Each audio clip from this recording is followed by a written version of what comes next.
मंगल हमारा future home planet होने वाला है। इस सपने जैसी चीज़ को असलियत बनाने के लिए कई वैज्ञानिक और स्पेस एजेंसियां लगी हुई हैं। इनमें से दो सबसे इम्पोर्टेंट एजेंसीज कोई और नहीं बल्कि नासा और स्पेसएक्स है।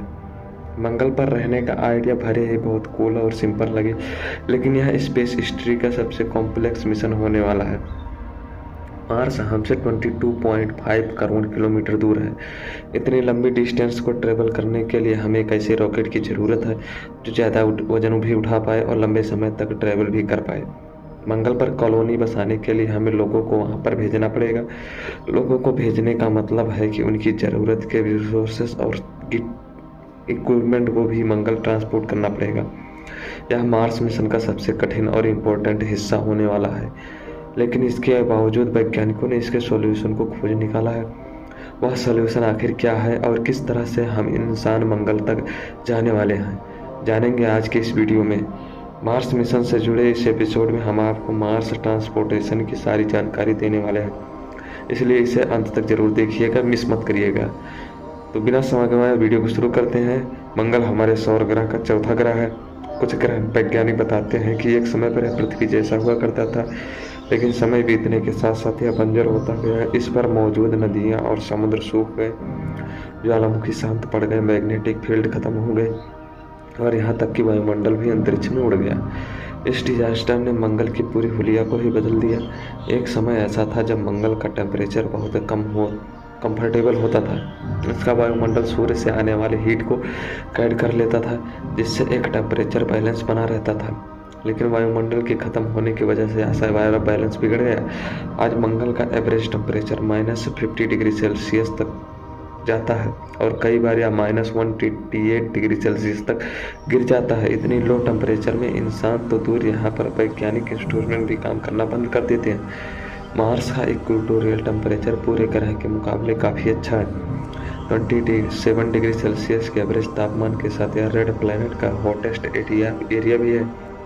लेकिन इस एरिया के साथ भी बहुत बड़ी दिक्कत है। हमारा सूर्य सिर्फ हीट एंड लाइट नहीं बल्कि और कई रेडिएशन रिलीज करता है।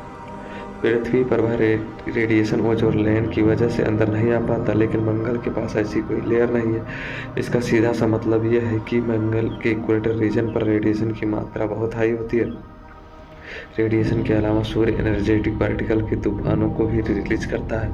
अगर ये तूफान किसी ग्रह से टकरा जाए तो उसके पूरे वायुमंडल को भी नष्ट कर सकते हैं। इनसे बचने के लिए ग्रहों के पास मैग्नेटिक फील्ड्स होती हैं। हमारी पृथ्वी की मैग्नेटिक फील्ड बहुत स्ट्रांग है, जो इसे जीव जंतुओं के लिए एक परफेक्ट प्लेनेट बनाती है। लेकिन मंगल के पास ऐसी कोई फील्ड नहीं है, यानी रेडिएशन के साथ इसे सोलर पार्टिकल्स की मार को भी झेलना पड़ता है। इन सब को जानने के बाद आपको यह क्लियर हो गया होगा कि मंगल का वातावरण इंसानों के लिए सेफ नहीं है।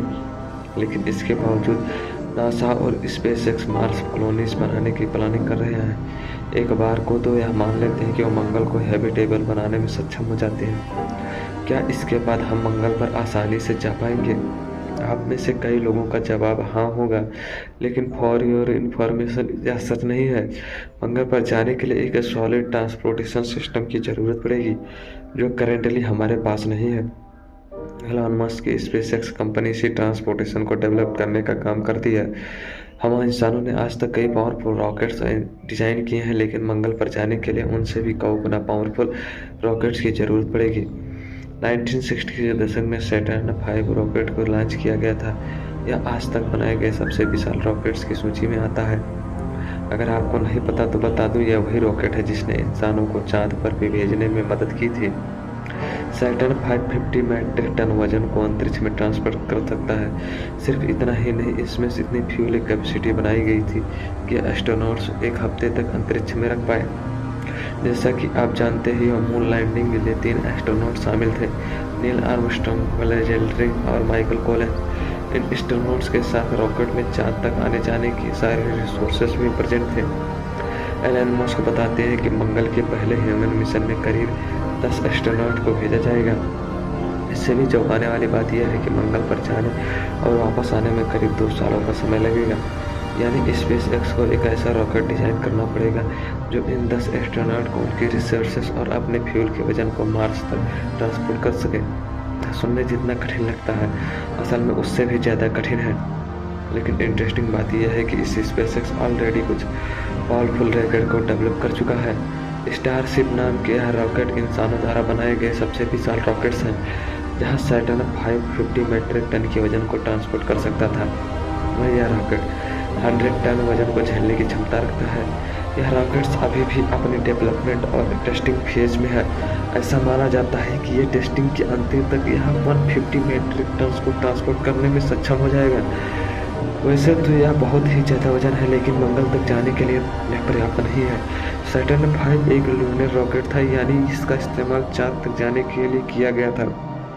चांद हमारी पृथ्वी से मात्र 4 लाख किलोमीटर दूर है। यह मंगल की डिस्टेंस के सामने कुछ भी नहीं है।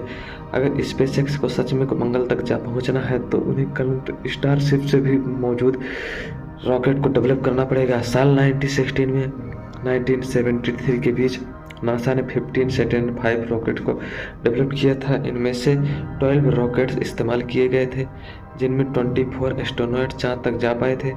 इसका मतलब यह है कि स्पेसएक्स को पावर के साथ वॉल्यूम पर भी फोकस करना पड़ेगा। मंगल तक जाने के लिए सैकड़ों रॉकेट्स की जरूरत पड़ेगी और स्पेसएक्स इस टारगेट को अपनी बहुत दूर है। एलन मस्क खुद बताते हैं कि पृथ्वी और मंगल के बीच एक स्ट्रॉन्गर ट्रांसपोर्टेशन डेवलप करने के लिए करीब 1000 स्टारशिप की जरूरत पड़ेगी। यह इतना बड़ा नंबर है कि इसे अगले 50 सालों में भी अचीव नहीं किया जा सकता। एक कंपैरिजन के लिए आपको बता दिया कि साल 2022 में वर्ल्ड वाइड 180 रॉकेट को लॉन्च किया गया था। ये किसी एक एजेंसी का नहीं, बल्कि सभी एजेंसीज का कलेक्टिव डेटा है। अगर हमें मंगल तक पहुंचना है तो इस ग्लोबल कैपेसिटी से 5 गुना ज़्यादा रॉकेट लॉन्च करने होंगे, और वह सभी स्टारशिप जितने पावरफुल भी होने चाहिए। एलन मस्क के मुताबिक अगर मार्स पर 1 मिलियन मीट्रिक टन मटेरियल को पहुंचा दिया जाए तो यह मार्सियन सिटी की शुरुआत की जा सकती है। इतना मटेरियल ट्रांसपोर्ट होने के बाद इंसानों को पृथ्वी पर वापस आना नहीं पड़ेगा। वह मंगल पर ही अपनी परमानेंट घर बना सकेंगे। ध्यान में रखने वाली बात यह है कि यह मटेरियल का मतलब ऐसी चीज़ें हैं जो इंसानों को मंगल पर रहने और नए रिसोर्सेज को डेवलप करने में मदद करें। स्पेसएक्स मार्स रेस में वैसे बहुत आगे है, लेकिन उसके स्टारशिप के आइडियाज़ को एक फेलियर बताया जाता है। ऐसा मेरा नहीं बल्कि कई इंजीनियर्स और वैज्ञानिकों का कहना है। यहाँ एलन मस्क को क्रिटिसाइज करने की कोई कोशिश नहीं की जा रही है। यह बहुत ही क्लियर है कि उनकी वजह से रॉकेट टेक्नोलॉजी इतनी आगे जा पाई है। रीयूजेबल रॉकेट से लेकर रैप्टर इंजन तक एलन मस्क ने स्पेस ट्रांसपोर्टेशन को कई इंपॉर्टेंट टेक्नोलॉजीज को प्रोवाइड की है, लेकिन स्टारशिप के साथ ऐसा नहीं है। नो डाउट यह एक पावरफुल रॉकेट है, लेकिन मंगल तक जाने के लिए यह काफ़ी नहीं है। स्टारशिप्स में रैप्टर इंजन का इस्तेमाल किया जाता है, जो केमिकल फ्यूल को यूज करके प्रोपल्सन जनरेट करते हैं। केमिकल फ्यूल में 2 इंपॉर्टेंट कंपोनेंट होते हैं, फ्यूल एंड ऑक्सीडाइजर। ऑक्सीडाइजर वह सब्सटेंट होता है जिसमें फ्यूल को जलाया जाता है और एनर्जी को प्रोड्यूस की जाती है। इन तीनों के कंबाइन होने से बहुत सारी एनर्जी रिलीज होती है। यह एनर्जी रॉकेट के नीचे लगे थ्रस्टर से बाहर निकलती है। आपने रॉकेट लॉन्चर्स के दौरान इस धुएं को नोटिस किया होगा। यह वही एनर्जी होती है। जब इस धुएं के पार्टिकल रॉकेट से बाहर निकलते हैं तो वह रॉकेट पर एक अपवर्ड फोर्स लगाते हैं। इस फोर्स की वजह से ये रॉकेट लॉन्च हो पाता है। एलन मस्क के अकॉर्डिंग वह केमिकल प्रोपल्सन के लिमिट तक पहुंच चुके हैं, यानी वह फ्यूल के 99% एनर्जी को इस्तेमाल कर पा रहे हैं। वैसे तो यह बहुत ही गर्व की बात है, लेकिन यह स्टारशिप को मंगल तक भेजने के लिए एक बड़ी न्यूज है। फ्यूल की लिमिट तक पहुंचने का मतलब है यह स्टारशिप को एक नए इंजन का इस्तेमाल करना पड़ेगा। यह इंजन केमिकल फ्यूल पर नहीं बल्कि किसी दूसरे फ्यूल पर टेस्ट होना चाहिए। केमिकल फ्यूल के साथ इकलौती दिक्कत नहीं है। दरअसल इसका इस्तेमाल करने से रॉकेट का वजन भी बहुत ज़्यादा हो जाता है। वजन बढ़ाने से रॉकेट की स्पीड कम होने लगती है, जिससे ट्रैवल टाइम इंक्रीज हो जाता है।